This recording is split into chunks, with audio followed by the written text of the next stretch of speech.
Buenas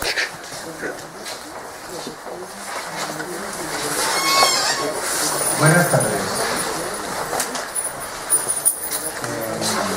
Vamos a comenzar la segunda parte de las jornadas de FEFREMA y vamos a continuar con el ponente que tenemos hoy.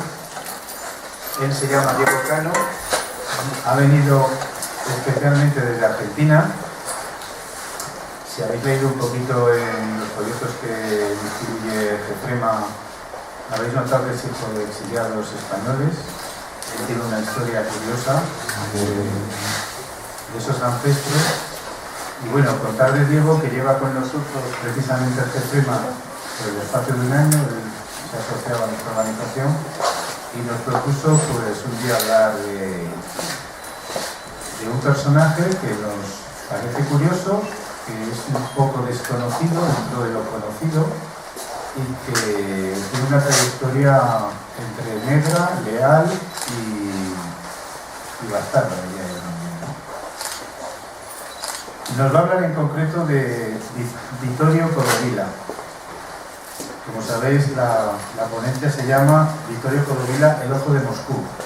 Tiene una referencia clara a que él era un leal de la Comité y era lo que decía el comité ejercía el ojo, de alguna manera. Él estuvo en España por un espacio de tiempo alrededor de un año y pico, y Vittorio, aunque aquí se lo hemos escrito en italiano, que es de origen italiano, realmente a los 12 años fue a Argentina y se hizo como una especie de argentino, ¿no? Muy bien. ¿Y qué hablar de Diego Cano? Pues Diego Cano está haciendo el doctorado para la historia actualmente, que quiere terminar dentro de poquito, ¿no? Y ha hecho máster en Administración, Universidad de Sao Paulo, es director del Centro de Estudios de Investigación Histórica en Buenos Aires, ha sido docente más de 15 años en la Universidad de Buenos Aires y en la Universidad de Salvador. También dirige actualmente una fanpage que la podéis localizar por las redes sociales,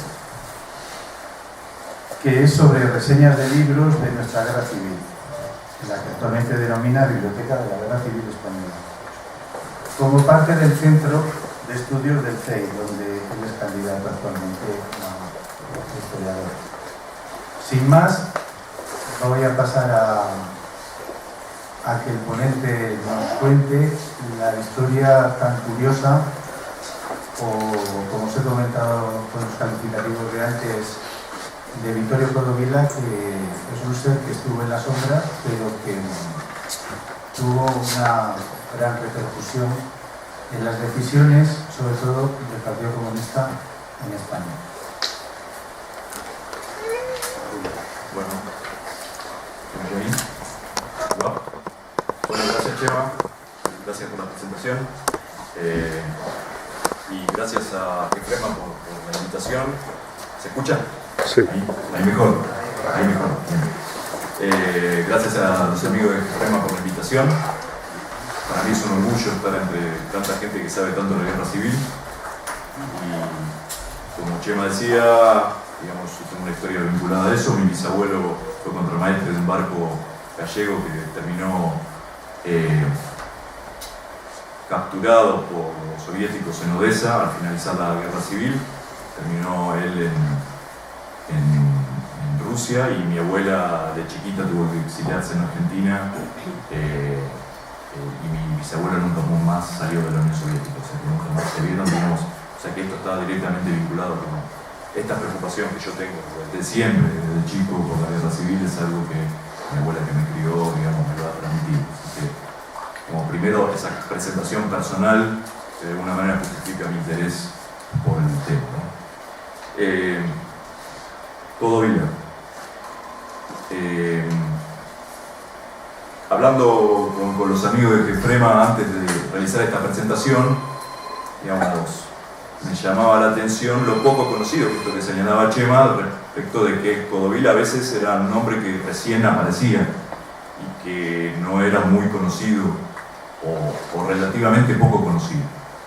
Digamos, para que ustedes tengan una idea, yo no voy a desarrollar, no es lo que vine a exponer, porque voy a focalizar la Guerra Civil Española, pero a la vuelta de todo el periplo que en realidad él sale de Argentina en 1932, ahora yo voy a desarrollar, y llega a España y se pone al frente como delegado de la Cominter y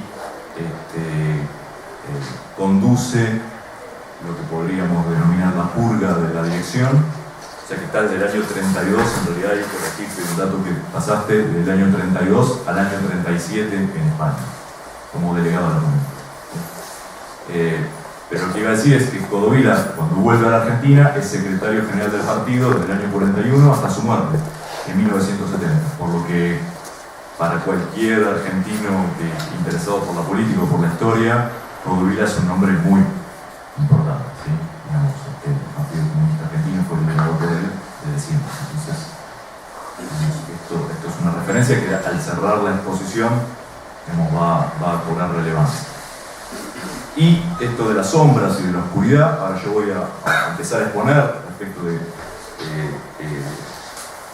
primero lo que creo que hay que hacer para entender una figura de este calibre es entender cómo funciona la Cominter y cuál es su forma organizativa, política, tener, una vez que uno tiene una noción o algunas ideas respecto de cómo esto funciona, el rol y el papel del delegado queda bastante más claro, y esto es lo que voy a exponer, pero efectivamente, como nos señalaba Chema y me anticipaba Chema, esta por ejemplo es la única foto existente, he recorrido todos los archivos, de la Guerra Civil de Codovila, porque justamente está en el archivo del Partido Comunista de España.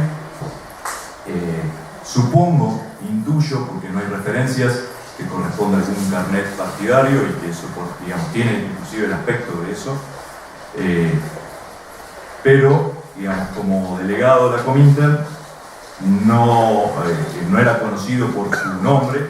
De hecho, en casi todas las referencias aparece como Luis Medina, que es un nombre de guerra, y como vamos a ver ahora más adelante en los cables que pude investigar entre Madrid y Moscú, los cuales él comandaba el servicio de telegrafía entre Madrid y Moscú, digamos, estaban firmados por Luis o por Medina, que es él, en todo caso, y enviados desde Moscú también a él como Luis y como Medina. O sea, lo que quiero decir es el aspecto de clandestinidad de los responsables de las Cominter, no solo en España, sino en todos los países donde había delegado de la Cominter en directo, tenían este grado clandestino o exigencia de no exposición pública respecto a su función. Y esto hace que, digamos, se conozca poco, se conozca mucho por referencias de memorias,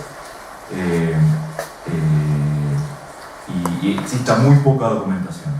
Lo que yo voy a presentar en la ponencia es los documentos más importantes que yo he encontrado vinculados a él. Y voy a tratar de señalar lo que yo creo son los puntos o ejes de debate historiográfico respecto de Codovila. No voy a tratar de hacer observaciones generales que excedan a él, sino solamente mostrar estos elementos de investigación y documentos para que, forzando algunas hipótesis, ustedes juntos podamos llegar a algunas conclusiones respecto a este papel.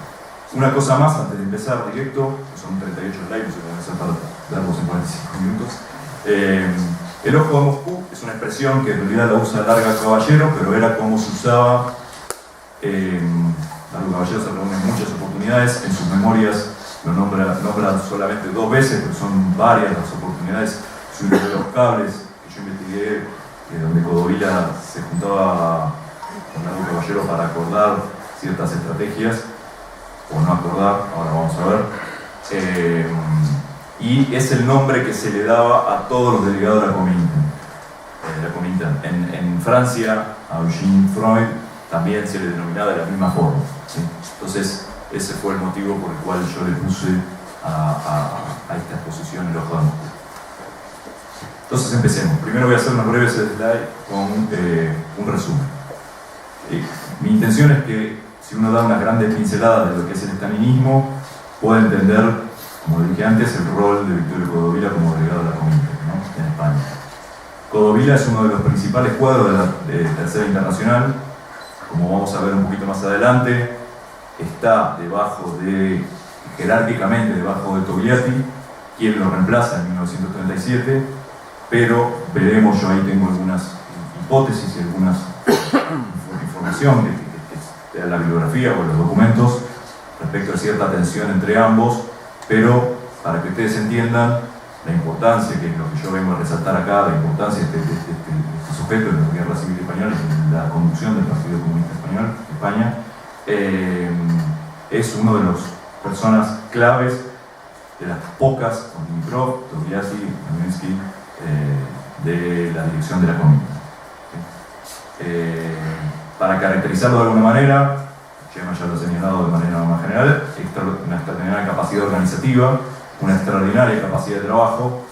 Vamos a ver después, ahora también, hay un solo documento del buró político del PC, creo que de mayo del 37, que se encuentra en el archivo del PC, donde él figura como Luis y donde claramente está expuesta su capacidad de dirección respecto del buró, en la dirección y demás, y muestra esta capacidad organizativa que él tenía, la verdad, digamos, inclusive por sus pares o por sus compañeros militantes, tanto como Pacenare como Carrillo, señalado como una persona con una extraordinaria capacidad de trabajo. Inclusive hasta por sus críticos, ya vamos a ver, André Martí, crítico digo porque digamos, no estaba excepto de tensiones al interior de la organización de la Comintern, y André Martí, en el frente de las brigadas, digamos, había algunas tensiones que se manifiestan en los documentos que después Martí manda a Moscú criticando, digamos, la responsabilidad de Codovilla. Coherente la aplicación de la línea, esto lo vamos a ver respecto de las responsabilidades o la línea política que Moscú le va señalando. Y por último, tema conocido por todos, pero que lo vamos a tratar de ver algunos detalles y ver qué documentos específicos señalan. Uno puede, digamos, creo que si hago una conclusión preliminar breve, este trabajo no tiene mucho de originalidad en torno a las hipótesis generales que voy a plantear acá. Sí, lo que creo aportar son los documentos que certifican o avalan esas hipótesis generales, que me parece que hasta ahora no han sido tratados con la debida atención, aunque muchos otros ya los han tratado, tanto como Borodatsky, Enrique Sánchez, Viñas, los han tratado, pero de una manera diferente a la que estoy planteando acá.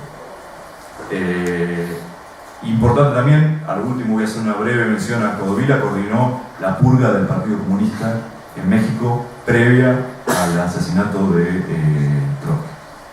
Esto es un punto importante respecto de uno de los debates historiográficos que voy a destacar, y esto que ya señalé, que fue secretario general del Partido Comunista desde su vuelta en 1941 en Argentina hasta 1970.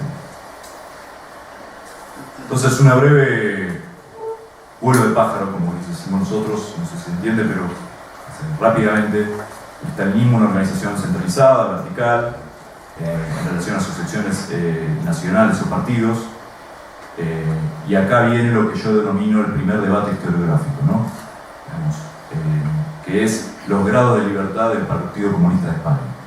Digamos, en la bibliografía reciente se plantea una supuesta tensión al interior de las decisiones que vienen de Moscú y el Partido Comunista. Creo, a mi entender, que esa duda o ese debate o ese planteamiento encierra un parcial desconocimiento de esta forma organizativa que yo voy a tratar de describir brevemente también respecto a la Comintern, ¿no? Bueno, esto que los partidos comunistas funcionaban como secciones de la Internacional Comunista, esto inclusive se puede leer en la prensa partidaria titula, digamos, ¿no? El Mundo Obrero, el Partido Comunista de España, sección de la Internacional, ¿no? Centralismo democrático, no necesariamente centralización absoluta de las decisiones. Este es un tema que vamos a tratar en un caso específico, que es el informe que Codovila presenta a la Cominter en Moscú creo, ahora me voy a corregir, ayer mismo, el 17 de septiembre del 36, solicitando gran cantidad de armamentos en Moscú, y decisivo, un informe decisivo para la finalización de la decisión de Stalin de enviar el armamento hacia España. Y por tanto, es lo que sigue, poder de influencia del delegado de la Comintern, siguiendo el tono, ritmo y tensiones dentro de la burocracia soviética. Codovila, si hay otra capacidad le podríamos añadir, digamos, un burócrata dentro de la estructura de la Comintern con evidentes capacidades para sortear las dificultades y tensiones políticas al interior de esa estructura. Y claramente se ve esto a través de los cables entre Madrid y Moscú, en los informes que le eleva a Moscú y respecto de los testimonios o las memorias que van señalando estas capacidades que Codovila tiene. El segundo gran debate historiográfico es respecto de las responsabilidades, desde mi punto de vista, por supuesto, responsabilidades del aparato político en las operaciones clandestinas. Para Cuello, la represión del PUM, asesinato de niñas, asesinato de otros. Yo tengo una hipótesis, que es esta, y que la voy a tratar de mostrar a través de los documentos, que es la imposibilidad de desconocimiento de las operaciones clandestinas por parte del aparato político. Una implicación, conclusión a la misma que llega el biógrafo de Eugene Freud, delegado de la Comintern francesa, una imposibilidad de aislamiento respecto del aparato político en relación a las operaciones clandestinas que podría que llegó a realizar el NKVD o demás. Y lo vamos, paciencia que esto va a llegar y seguramente va a generar polémica y estar muy bien recibida si hay preguntas al respecto. Otra conclusión, y que voy a ir mostrando, es Codovila no solo el ojo a Moscú, que es el título que yo le puse y que lo mencionaba Largo Caballero en las memorias, sino también cerebro, balazo y tal vez, me lo pongo como duda, pero ahí yo tengo una hipótesis, que la mencioné recién, puño de la doctrina de seguridad colectiva de la Unión Soviética para España. Vamos al contenido. Comintern y sus cuadros y línea política. Lo primero que señalo acá, bueno, conocido por todos, evidente, digamos, la fuerza que el comunismo y el espectro del comunismo tiene en los años 30 la Comintern como órgano de ejecución de la revolución a nivel mundial, por eso su poder y la centralización, digamos, de la estructura burocrática de la Comintern, es la Comintern como una estructura y un congreso como un órgano supremo, representando todas las secciones. Ahí se discutían cuestiones relativas al programa, tácticas, estrategias. El Congreso recibía la facultad de introducir reformas al programa y los estatutos, cantidad de votos de que disponía cada partido no era homogénea. Sigo, son todas enumeraciones, pero en realidad para decir al último, digamos, enumeraciones no menores, porque esta formalidad organizativa de la Comintern juega un papel, ¿no? Digamos, aunque sea una formalidad y su contenido sea que efectivamente es el comité ejecutivo, el órgano decisor, digamos, al momento de tomar decisiones, tiene que pasar por esa institucionalidad, por esta institucionalidad decisiva, como lo vamos a mostrar al momento de decidir el envío de armamentos hacia España. Y las secciones nacionales debían aceptar la supervisión de inspectores procedentes de Moscú, evaluación del trabajo de los partidos, y este fue el rol de Vittorio Codovila. Cuando planteaba este tema del primer gran debate historiográfico, digamos, que se plantea la historiografía respecto de este tema, respecto de los grados de libertad del Partido Comunista de España, digamos, desde mi punto de vista, se elude este punto, ¿sí? Donde los partidos comunistas aceptaban la estructura organizativa, la supervisión de estos inspectores, que podrían tener un grado mayor o menor de injerencia, eso podríamos discutirlo, ¿sí? Podríamos hacer una evaluación respecto de cuál es el papel, si mayor o menor de Codovila, o el de Togliatti posteriormente, mayor o menor, pero digamos, esta función de supervisor del delegado de la Comintern es ineludible, ¿sí?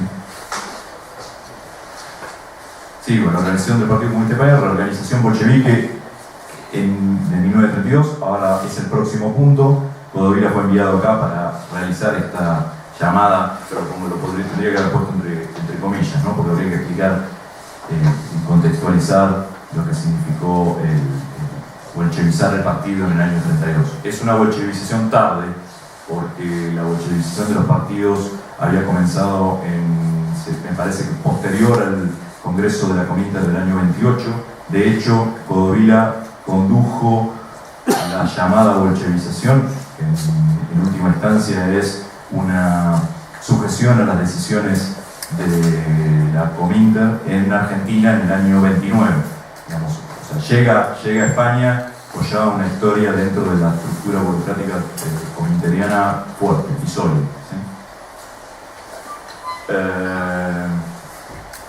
Bueno, la Cominter implica una organización clandestina de los órganos de dirección, no vinculados a la propaganda, o sea, los que figuran públicamente no es la organización real de decisión dentro del partido.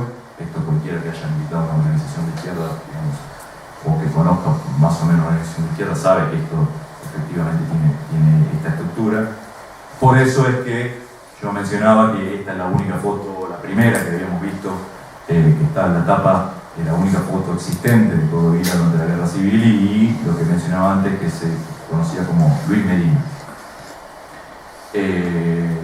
Puse ahí, no se conocen fotos, la única es esta que yo les mostré, y no existe un documento de órgano partidario. El único que existe hasta ahora y que yo he descubierto en todos los archivos es el que está en esta reunión del Buró Político del año 37 que vamos a ver ahora. La organización de un partido bolchevique implica un trabajo en células, una organización formalmente promovía la democracia interior y la disciplina bolchevique, lo que en la práctica significa una contradicción. Piatinsky no es una figura menor, después fue perseguido, creo que ahora si mal no recuerdo, no fue asesinado por las purgas, pero sí fue dejado de lado en el año 32 o 33, pero él juega el papel clave para que sea Codovila puesto como delegado en el año 32 aquí en España. Y él era el secretario de organización de la Cominter, lo cual implicaba la responsabilidad sobre la OMS, que es el servicio secreto de la Cominter, del cual hasta hoy, digamos, es uno de los archivos que no se han abierto nunca. ¿Sí? Entonces, digamos, las conclusiones que podamos sacar acá siempre están dependientes de lo que vaya a surgir de ese archivo soviético en algún momento, ¿no? Si es que en algún momento Rusia se decide abrir esto, ¿no? Bueno, están quemados o no sé. Bueno, la prensa, digamos, vamos a ver, si me da el tiempo, una serie de titulares del Mundo Obrero, pero para entender Codovila, y esto es señalado por Martí y por varios otros testimonios, Codovila fue enviado también a España en el año 32, formalmente de cara a la dirección de ese momento, como responsable de la prensa partidaria. Digamos, para los que conocen, digamos, una estructura como la del Partido Comunista, la prensa juega un rol central en la difusión de la línea política.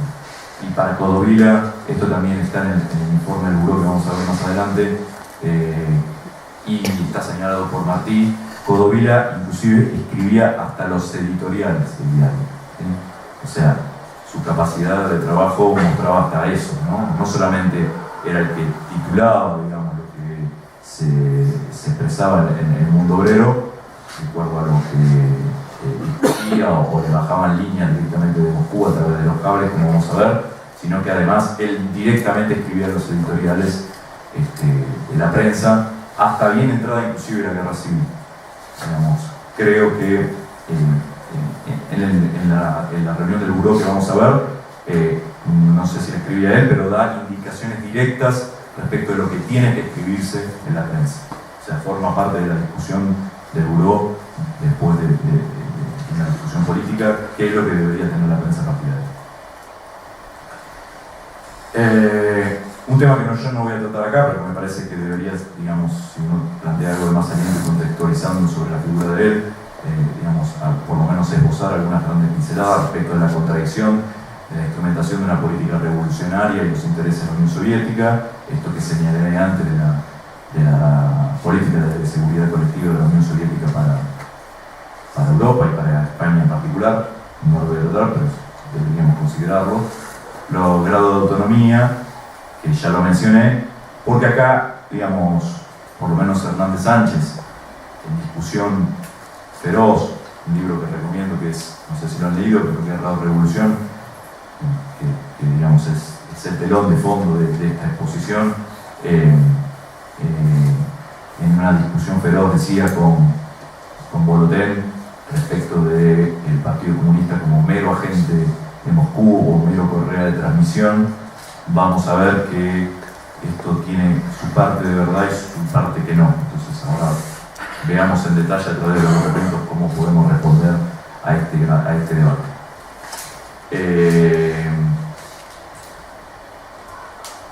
Sistema de vigilancia.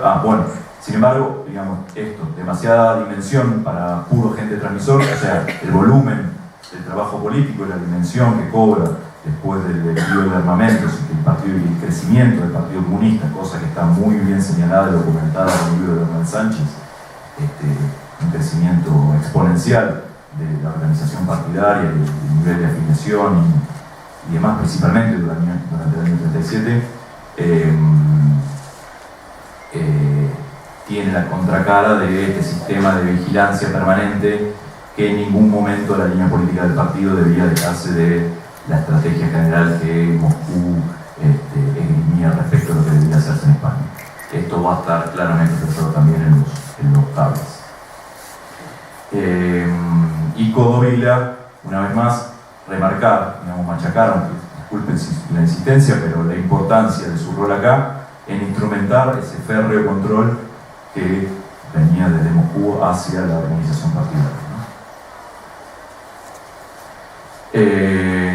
No habría que dejar, lo que creo que también tener una idea es que el terror estalinista, por lo menos la última bibliografía existente en base a documentos últimos relevados, plantea que hay una eliminación general de enemigos reales y potenciales, más allá de cierta patología que puede haber o no, psicológica respecto a Stalin de involucrarse directamente en la represión.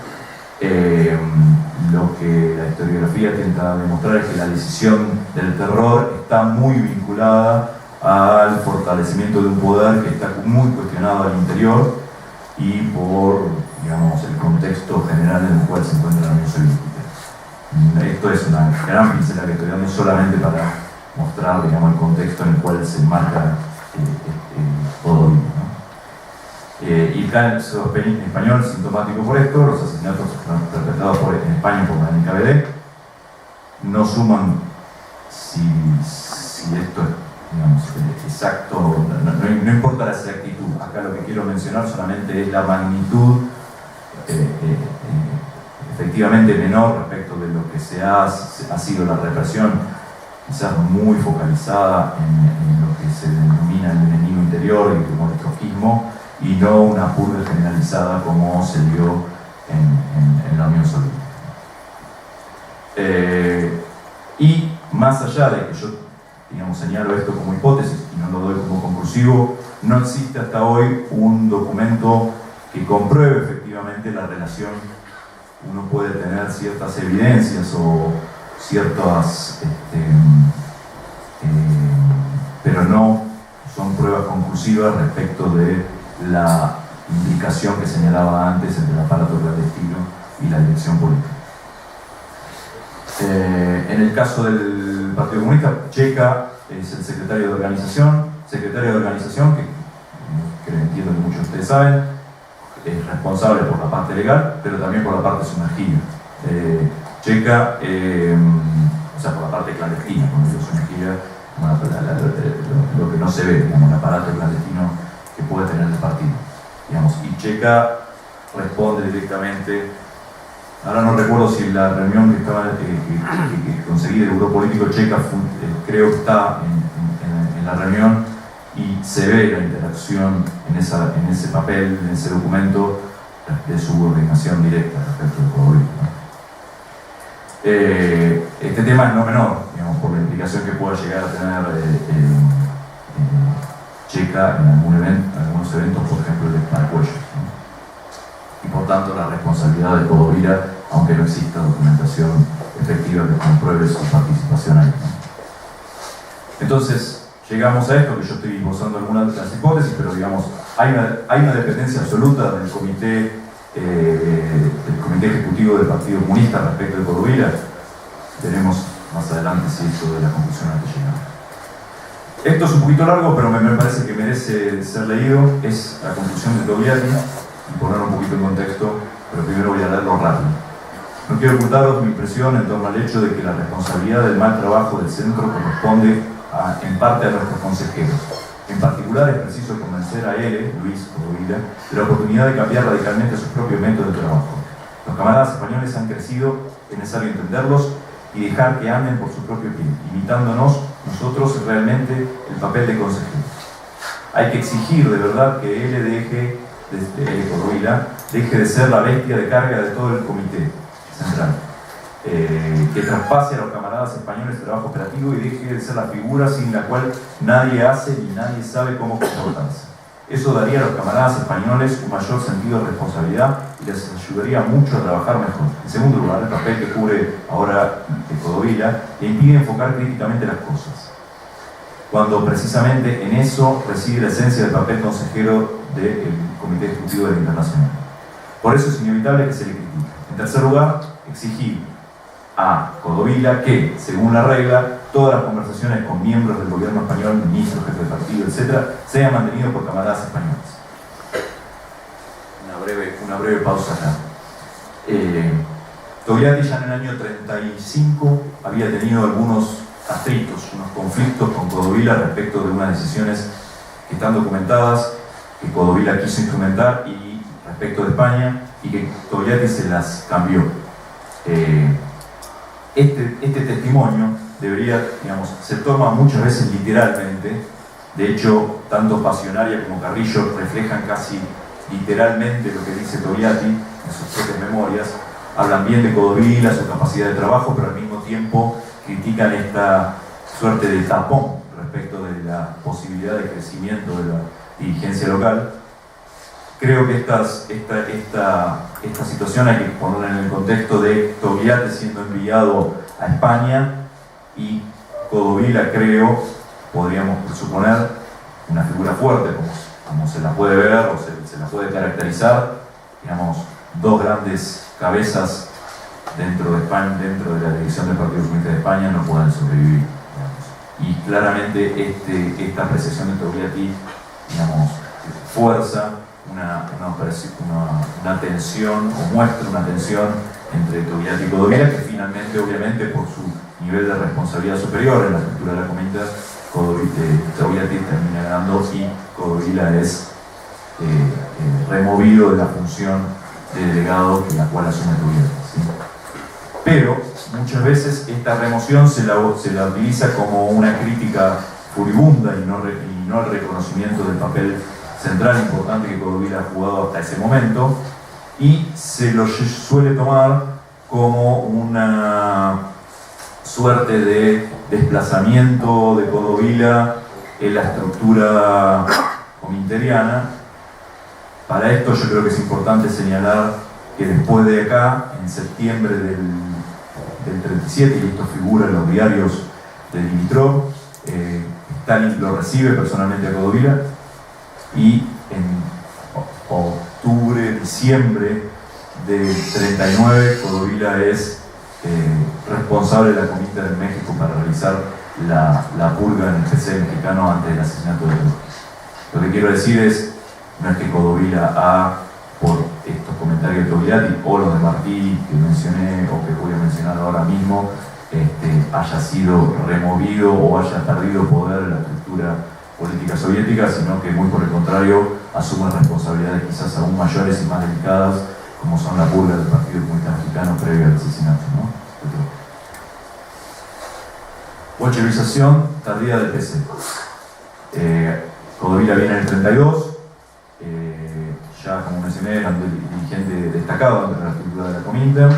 La bolchevización del partido asegura la homogeneización ideológica, clausura los debates, es el que ejecuta la destitución de Bullejos y su grupo, y es el que impone la dirección de José Díaz. Es él el que nombra y sugiere a José Díaz como secretario general del partido. Inclusive hasta su biógrafo, yo no lo traje, el biógrafo José Díaz, que intenta defender su figura, reconoce esta función de Codovila directo porque acá hay un debate o algo que se ha instaurado respecto de la poca capacidad, quizás, y esto es lo que el biógrafo de Pepe Díaz destaca, o cuestiona en realidad, digamos, hablando bien de José Díaz, la poca capacidad dirigente que tenían los dirigentes del PC al momento de que Codovila llega a España, ¿no? Y de cierta habilidad respecto de Codovila de poder nombrar a alguien que aparentemente no tiene las condiciones todavía suficientes para ejercer un liderazgo fuerte y por tanto cuestionar su papel de delegado, digamos, y el poder de delegado que tiene de la Comintern,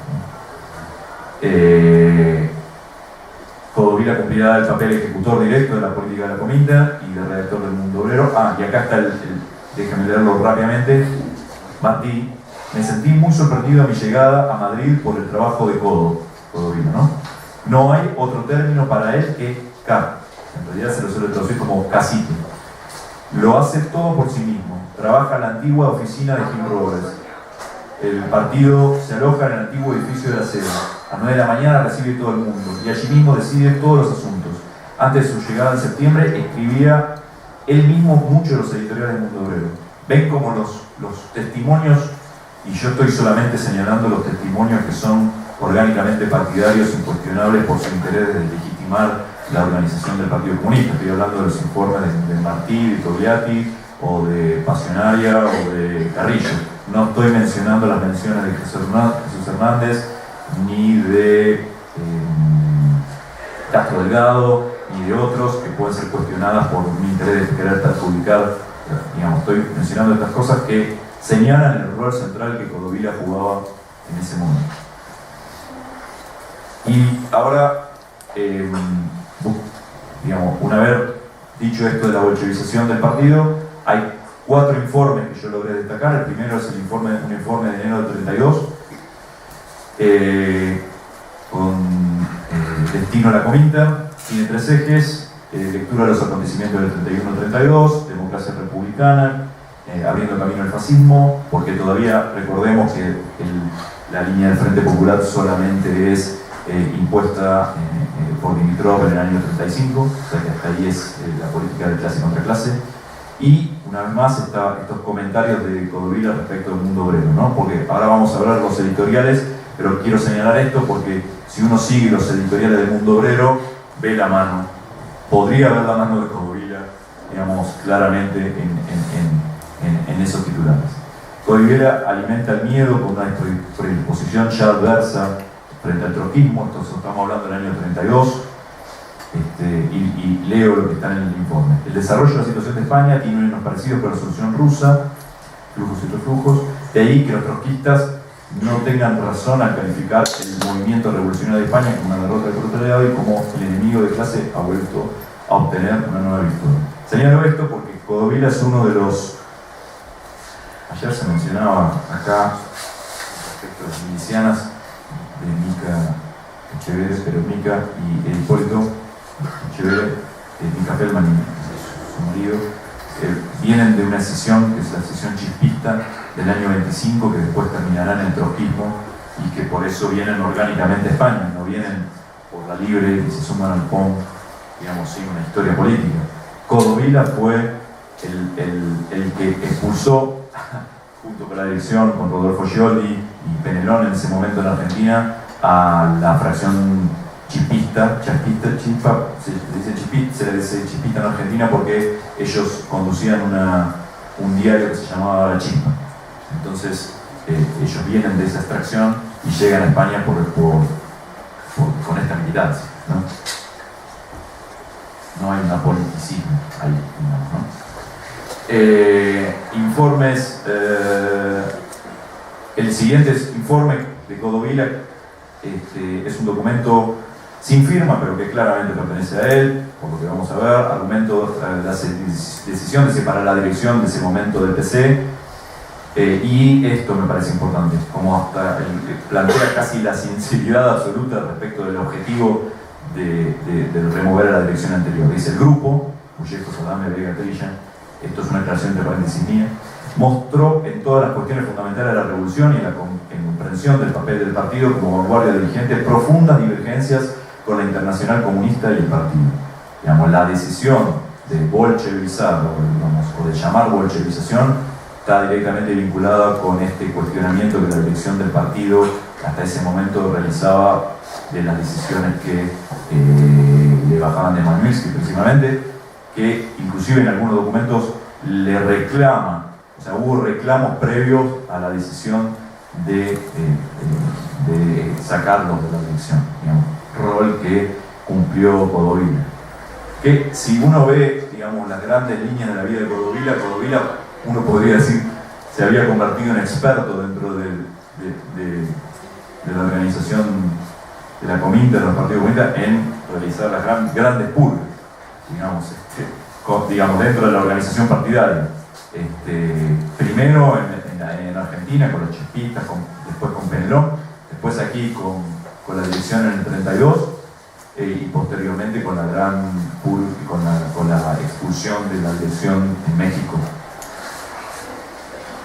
Este es un informe muy importante, que yo lo mencionaba antes, no figura, digamos, en el libro de Yuri Rivalkin, que es el que más ha trabajado la Operación X, o sea, la decisión de la Unión Soviética de Stalin de mandar enviar armamentos hacia España. Sí figura aquí en este libro, también lo recomiendo para este tema, que es el de Volodarsky. Fue Boris Volodarsky que me pasó en ruso este informe, que viene directamente de los archivos soviéticos, y ahí muestra la capacidad de influencia de Codovila en la estructura de la Cominter, ¿no? Muy firme en pedir armamentos, y permanentemente no solamente pide armamentos, sino que además ruega por una cantidad muy grande de armamentos. Su argumento central en ese informe que presenta frente al Ejecutivo es, con reuniones previas que tuvo con la dirección de la Cominter y posterior con todos los delegados presentes, es: no necesitamos armas en España, necesitamos muchas armas en España, porque se viene el avance, digamos, de los sublevados sobre Madrid, y no tenemos armas suficientes y necesitamos cantidad y con urgencia. Digamos, esto es importante porque es una voz representativa del Partido Comunista de España, directamente a la Cominter, presentaron un informe con un informe político muy desarrollado, donde se argumenta esto centralmente, ¿no? Y aunque evidentemente yo acá creo que hice, bueno, estoy salteando algo, leo esto y ya llego a lo que quería decir. Argumento es que la urgente necesidad de defender Madrid con una mayor cantidad de armamentos. Discurso de Codovila muestra la necesidad de defensa de la República importante contra el argumento de necesidad de apoyo basado en objetivos soviéticos. Codovila no reclama armas, sino armas y en cantidad, y me faltaría poner ahí con urgencia. Hay cierta autocrítica respecto del grado de realidad, del contexto político que se encuentra el Partido Comunista de España, reconocimiento de que hay un equilibrio de fuerzas entre socialistas, anarquistas y comunistas. El informe también destaca un punto central de su estrategia de convencimiento de la unidad con los socialistas y la dificultad con la que tropieza la influencia de Wittgenstein sobre Largo Caballero. Hay, tanto acá como los cables, una cosa que Codovila realmente hace muchísimo énfasis, parece tener un odio tremendo con respecto a Wittgenstein, lo caracteriza de semi-trotskista, aunque él lo niegue. La misma expresión está en los cables que él enviaba anteriormente de este informe en Moscú, desde Madrid a Moscú. Y aunque se critica a los anarquistas, termina valorizando su apoyo, a diferencia de las tensiones permanentes que tenía con Largo Caballero. Casi ruega respecto a la necesidad de la rapidez, lo que mencionaba antes. Entonces acá hice un breve tratamiento o cronología de la decisión de la Operación X, pero solamente para señalar la importancia de este informe del delegado en Moscú para la decisión, por lo menos en carácter institucional, digamos, el informe este que Codovila realiza, no se saltea la institucionalidad de un informe al Secretariado General de la Cominter previa decisión. O sea, primero se lo escucha y de la decisión viene posterior, ¿no? El tratamiento del tema empieza el 28 de agosto del envío de armas, ¿no? La operación X en el buró político en el PC soviético. Puede haber algunas cosas que me haya salido acá. Entonces, creo que es una selección que yo he hecho. Dimitrov anota en la decisión de Moscú de crear brigadas internacionales. El 12 de septiembre el vapor Batum, encabezado por Bolívar, la figura quizás más reconocida del PC a principios del 36, pidiendo entre 18.000 y 20.000 fusiles.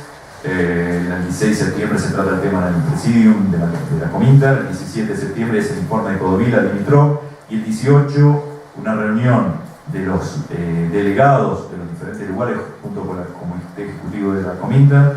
El 18 es el informe del Secretariado. El 22 en el Ejecutivo.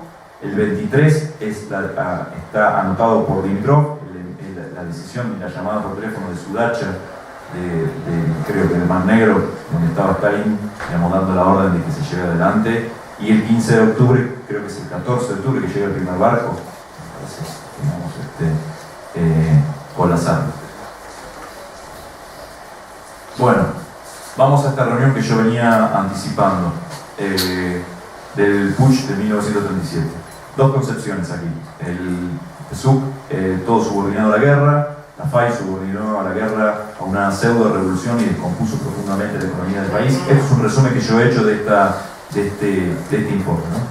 La dirección de la CNT y la FAI cayó en manos de los sectarios, de los más refractarios a los militantes fascistas, de los cuales se operan agentes provocadores, agentes directos del fascismo en colaboración con el grupo trotskista contrarrevolucionario.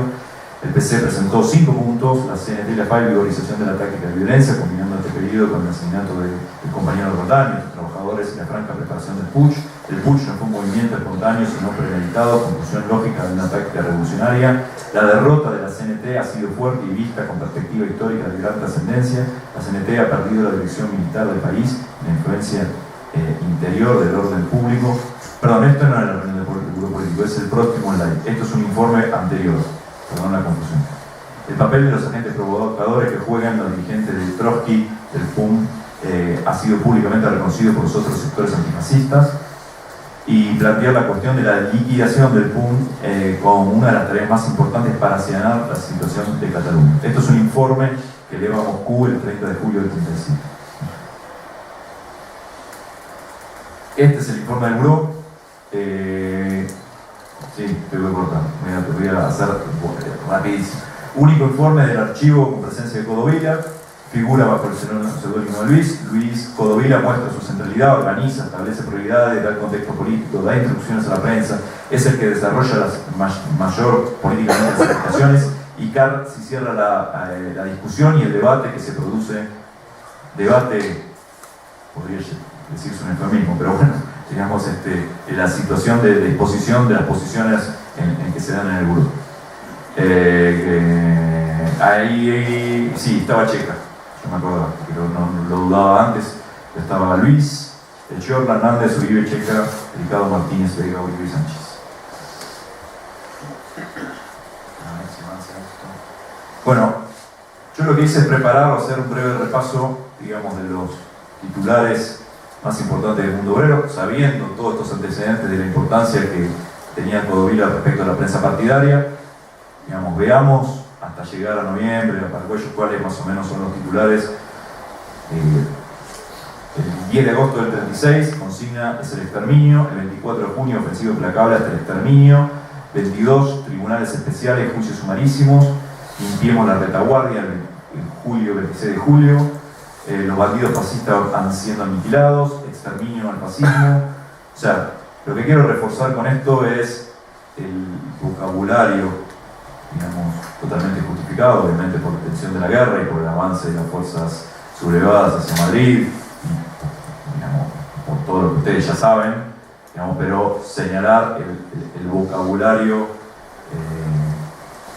de crueldad, ¿no? Digamos, para después, cuando uno evalúa, digamos, los hechos que se de noviembre, no ponerlo en el contexto de desarrollo de cuál es la línea política que se viene, digamos, promoviendo desde el órgano de prensa partidaria, ¿sí? Donde Codovila juega un papel importante. Avanzo. Si quieren después volvemos con una pregunta. Acá puse algunos, acá pido una disculpa porque repetí uno, pero bueno, para acabar la fosa del fascismo, adelante los brazos bandidos fascistas van siendo aniquilados y demás, lo que ya leí antes. Otra serie de titulares, lo mismo pero con respecto al trotskismo. Trotsky y sus amigos al servicio del fascismo, digo, lo mismo que para uno puede pensar para noviembre, uno puede pensar para mayo. En enero, ahora vamos a ver, después, efectivamente, después de un cable proveniente de Moscú, donde dice, esta es la línea con respecto al trotskismo de aniquilación. Uno puede también pensar aniquilación política, no necesariamente aniquilación física. Podría darle el beneficio de la duda, pero efectivamente acá el vocabulario partidario es claramente, veamos, habla por sí solo. Repercusiones de la URSS, el bandido Trotsky al servicio de Hitler. El 26 de enero, el 27 de enero, los defensores de la patria están en el gobierno legítimo, traicionar al pueblo soviético, traicionar a todos los antifascistas. El 28 de enero, el proceso contra el centro trotskista antisoviético. 26 y 29 de enero, la etapa del POM es una avanzadilla fascista en nuestro propio campo. El 1 de febrero, los cómplices de Hitler en el Tribunal del Pueblo Soviético son condenados los asesinos trotskistas fascistas. El 2 de febrero y así, ¿no? A ver si avanza. Ahí cae mucho más hasta mayo. No lo voy a leer. Avanzo, porque si no me van a echar.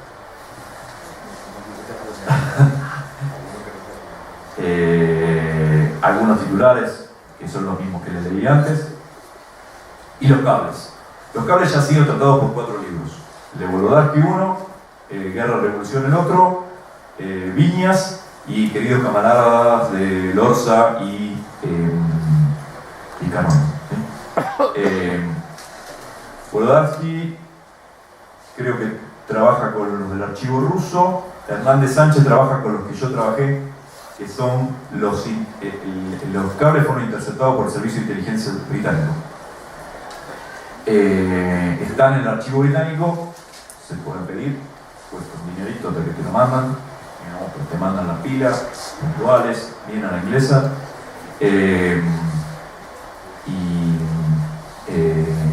Pero ahí cabe la duda si están todos o no. Hay algunas cosas que no están. Hay uno que a mí me viene rebanando los sesos, que es el Orsa menciona en un artículo del año 90 y pico en El País, que dice que el Orsa titula Codovila responsable de Paracuellos. Y ahí menciona un cable que no está en los cables que fueron interceptados. El Orsa vio esos documentos en Moscú, así que quizá estaban ahí, pero tampoco lo mencionó en su libro ese mismo. Eso, si el Orsa en algún momento lo hace público o si tiene alguna copia, estaría muy interesante.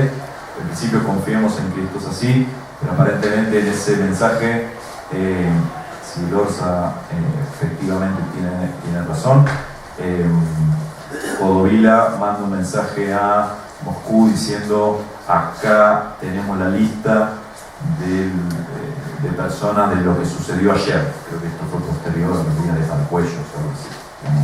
No estoy siendo preciso, pero esto lo pueden googlear, lo encuentran, está dicho por él en el diario El País.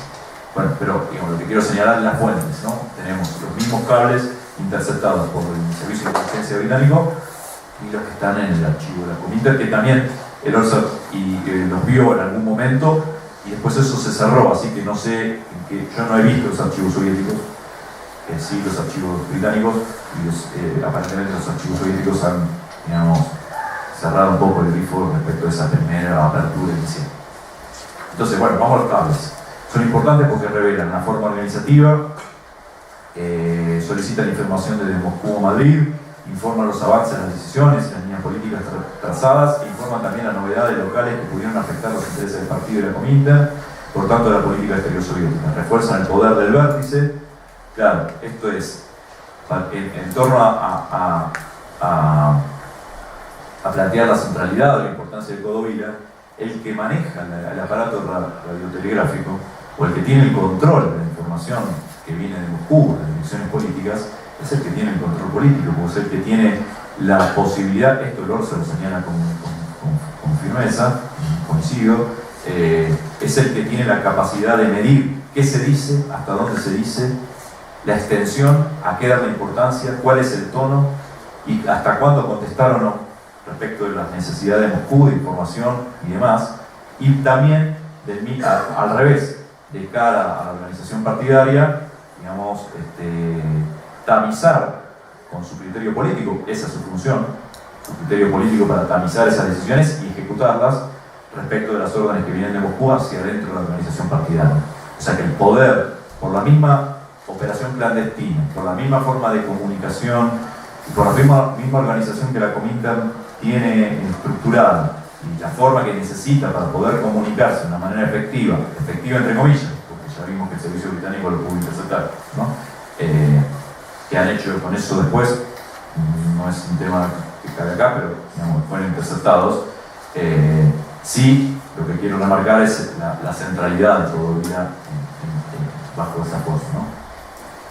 Finalizando. Bueno, a ver, yo acá puse los cables más importantes, pero desde el que recibe dinero hasta las tensiones con Largo Caballero y la unidad con el intento de unidad, la importancia y el rol central que cumplió en la unión de las juventudes socialistas. El Codovila centraba el diálogo con los grandes, con Azaña, con Largo Caballero, con toda la dirección partidaria, la mantenía él. Cuando tenía el grado de relevancia suficiente como para realizarlo, era él el que estaba al frente, ¿no? Bueno, acá hay un montón más, no me paro en estos, digamos, eso también está de alguna forma en estos libros. Yo hago un detalle más, esto en algún momento va a ser publicado, así que cuando sea publicado, digamos, dentro de poquito lo van a poder leer en extenso. Sigo con los cables. A ver si avanza esto. Bueno, me paro acá. 11 de diciembre del 36, que lo mencioné antes. Desde Moscú se transmite con claridad la decisión de liquidación de los trotskistas como agente de la Gestapo. Dice el cable de Moscú. Señalo algo. Este cable no fue señalado en estos otros libros. Entonces destaco. Debemos tomar la dirección de la liquidación política de los trotskistas como contrarrevolucionarios agentes de la Gestapo. 18 de enero del 37. Codovila recibe instrucciones. Comencemos una campaña de masas y en la prensa contra la agencia terrorista Trotsky y los trotskistas como una banda de saboteadores, hormigas, espías relacionados con la Gestapo. Me parece un cable bastante importante para poder ignorarlo. Ya estamos. Yo corto. Sí, acá hay los cables para que vean que están. Y Codovila, México, hay un informe del archivo de Brother donde él, digamos, cumple esta función. Pero una cosa breve sobre este debate entre el aparato político y el aparato clandestino. Grigulevich, ustedes lo han escuchado algunos, un personaje bien de las sombras, hace este recorrido. Es emigrante, yo nunca me acuerdo si es lituano o qué importa, es de Europa Oriental, va a la Argentina, después va a España, aparentemente participa en el asesinato de Lenin, va a México, participa en el primer atentado contra Trotsky y termina en la Segunda Guerra Mundial montando el aparato clandestino contra operaciones o barcos alemanes en Argentina. Veamos el destino que tiene Codovila. Argentina, España, México, Argentina. No hay documentos que comprueben esta relación, pero me parece que esta relación habla por demás si vemos estos documentos, si vemos estos informes y vemos el destino que una persona clave del aparato clandestino tiene, digamos, circulando de la misma forma y en los mismos tiempos que Codovila. Nada más. Gracias y abierto a preguntas.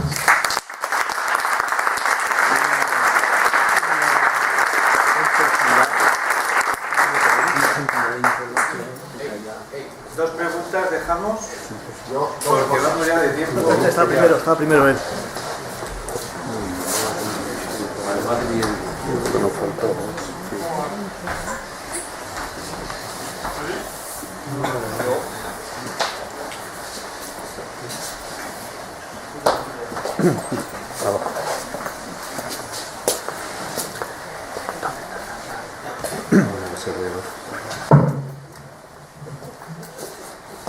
Perdona llegar tarde y no sé si lo has comentado antes, pero en unas jornadas que se realizaron, no recuerdo, pero hace 4 o 5 años, en el Bellas Artes hubo una profesora, creo recordar, americana, que habló algo acerca de la percepción de la Comintern y también de Stalin acerca de los sucesos de España.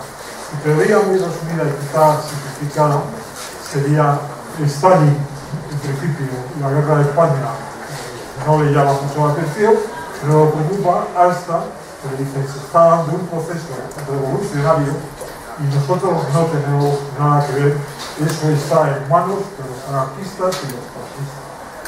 Entonces, cuando Stalin reacciona y decide que hay que echar toda la carne al asador para quitarle el protagonista a sus enemigos seculares, ¿no?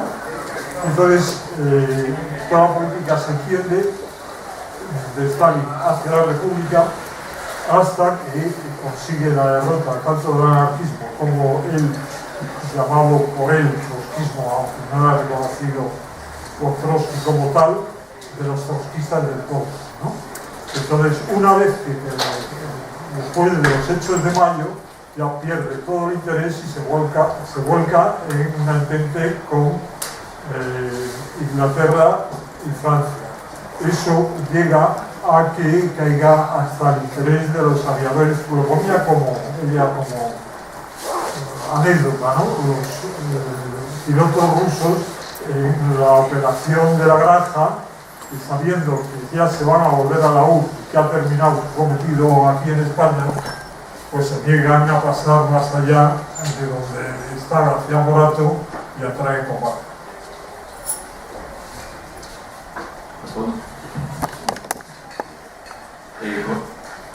Lo que puedo yo afirmar es respecto de lo que he visto en los cables. O sea, efectivamente, me agradezco la pregunta porque es algo que tenía anotado acá para decirlo al principio y no me olvidé.